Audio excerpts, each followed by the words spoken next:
naman sa may statistical treatment ang research, makakatulong masyado ang Excel. Gamitin uli natin etong mga data na to na ginamit ko sa unang video.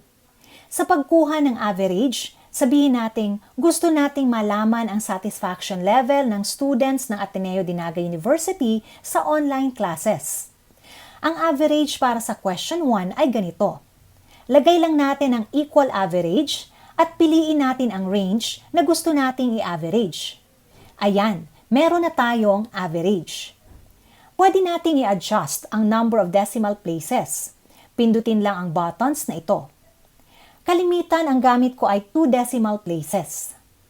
Sabihin natin na kumuha din tayo ng data ukol sa grades ng mga respondents. Kung gusto nating malaman na may correlation ang dalawang data, yung satisfaction level at grades nila, pwede tayong gumamit ng Pearson R coefficient. Sabihin natin, ilalagay natin sa cell na to ang R value. Type lang natin equal Pearson at piliin natin ang dalawang range o array na i-compare. Ayon, lumalabas na 0.417 ang correlation. Ang resultang ito ay nagsasagisag ng weak correlation nang ibig sabihin ay kapag tumaas ang level of satisfaction, tataas din ang grade pero mababa lang ang epekto sa dalawa. Ang chart na ito ang pwedeng maging guide ninyo sa pag-interpret ng correlation values. 0.9 to 1, very high correlation. 0.7 to 0.9, high correlation. 0.5 to 0.7, moderate correlation. 0.3 to 0.5, low correlation. At 0 to 0.3, negligible. T-test. Pwede din tayo mag-compute ng p-value ng t-test.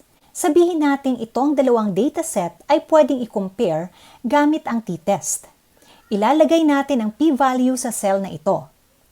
Type equal t-test at makikita natin na humihingi ito ng dalawang array. Piliin natin itong dalawang array. Hihingi din ito kung one-tailed o two-tailed.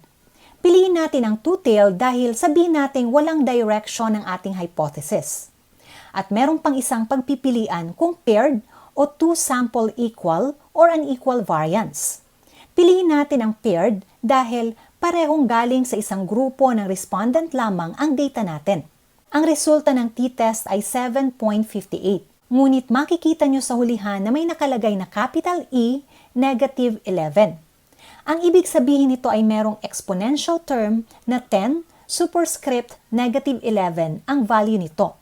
Kaya ang tamang value ay 7.58 times 10 superscript negative 11 o 0.000000000758.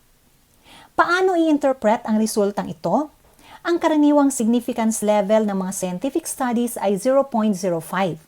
Kapag mas mababa ang p-value sa 0.05, i-reject ang null hypothesis.